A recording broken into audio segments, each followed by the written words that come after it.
I remember quite well a tale from my childhood. And as we all know, all stories have their roots in truth. It was this knowledge that haunts me even now. The knowledge that in some way, this story is true. I've had nightmares about it. Sometimes I still do. I suppose that anyone would. It started circulating when I was about 9 years old. Its origin? The deep forest, about a football field's length from my backyard. I found myself mesmerized by those woods so often, wondering what was in them. Unicorns, fairies, nymphs, sprites, gnomes. My imagination would run wild with thoughts of fancy. I'd imagine myself the prince of the forest, and all its mystical creatures, my loyal subjects.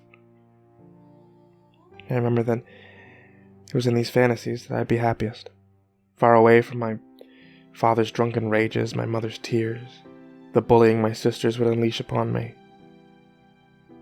And this was my time. When we were all supposed to be tucked into bed and sleeping, I'd sneak out my window, and my fairy tale would begin. Until that day. I woke up one morning, earlier than usual, and went to my window, and all along the line of the trees of my magical forest was long pieces of yellow tape.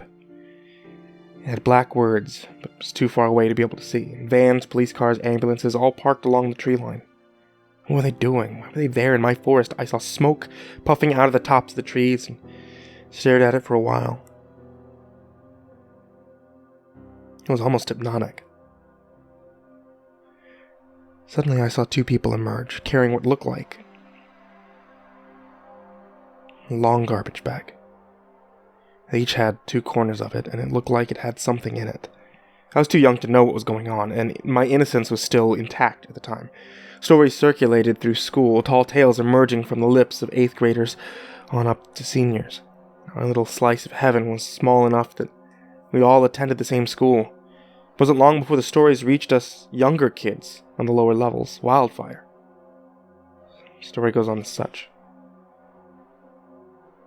Iris Alberta was the prettiest young girl in our fair town. I mean, she really was. Long auburn hair, sapphire eyes, and a smile that melted every unsuspecting heart that dared cross her path. She was kind, sweet, charismatic, and talented. Every parent's angel, every boy's wet dream. As she got older, she only got more beautiful. And as all sad tales go, that's where it gets ugly. Iris began to be stalked, and no one knew who her stalker was, for no one in our perfect little town could do such a thing. People so blinded by their own delusions probably could have saved poor Iris. If only they'd pulled their heads out of their collective asses. Iris was found, some following weeks later, raped, beaten, and hung upside down from a tree where her guts spilled out and her skin was flayed. And, as rumor would have it, partially eaten by the predator. She was 18. I remember her. She was always kind to me and my sisters, and had candy when she would babysit. She would always slip us a few pieces, put her fingers to her lips, and shush us with a sly grin. The town never really recovered from Iris's murder. Her parents moved away, and other parents with young daughters became increasingly paranoid. Curfews were set and of course broken by local teenagers. Nothing was the same. The sheriff, useless ball of pudge that he was, enjoyed pretending that he was hard at work on poor Iris's case. But everybody that knew Sheriff Starch knew he was lazy. A lying sack of shit. His son was the most troublesome person in town, Jared Starch. He was a monster from the word go. Mean as a pit of vipers and slick as ice. He used his father to weasel his way out of every situation he got himself into. Jared should have been in prison before he could walk. Everyone in town tried their best to avoid him.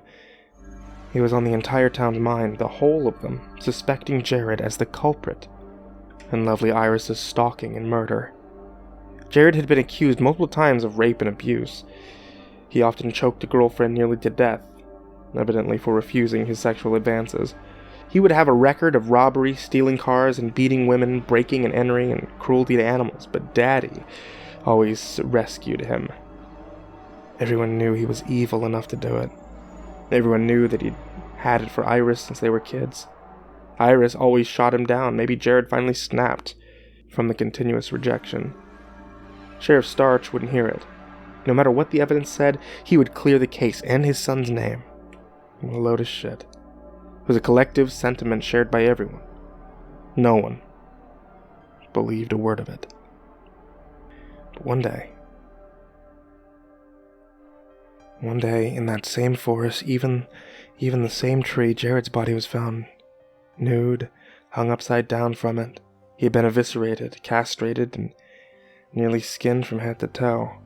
And as per the coroner's report, Jared was alive for all of it. Cause of death was blood loss.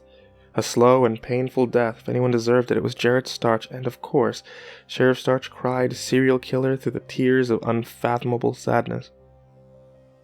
People felt for him, of course. He lost his only son. But deep down, the town rejoiced. Rumors began to spread. Again, wildfire. Iris's ghost returned for Jared and exacted revenge upon him.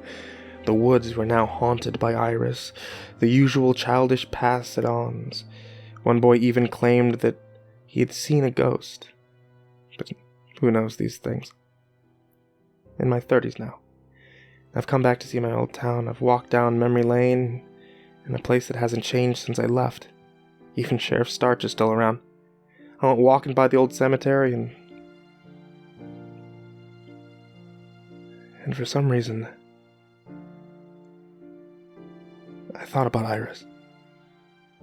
Her laugh, her smile, her kindness and beauty. About a half-hour's walk got me to the edge of the forest I so adored as a child. I walked along the path littered with shrines and remembrances. Where the awful tree once stood was now a simple stump. I didn't have to wonder why they cut it down. I stood by it and I stared off into nothing. So many memories. So much pain.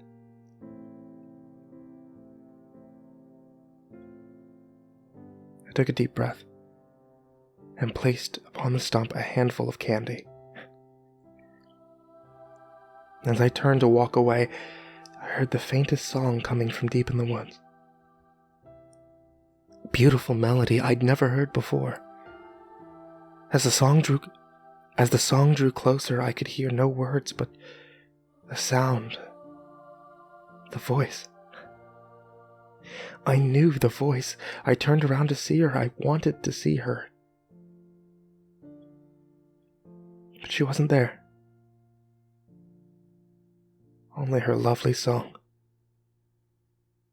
I scanned my surroundings. The sky, the trees, the stump, the ground. She wasn't there. I turned then, and left the forest, smiling at the thought that the candy I'd left for Iris was gone.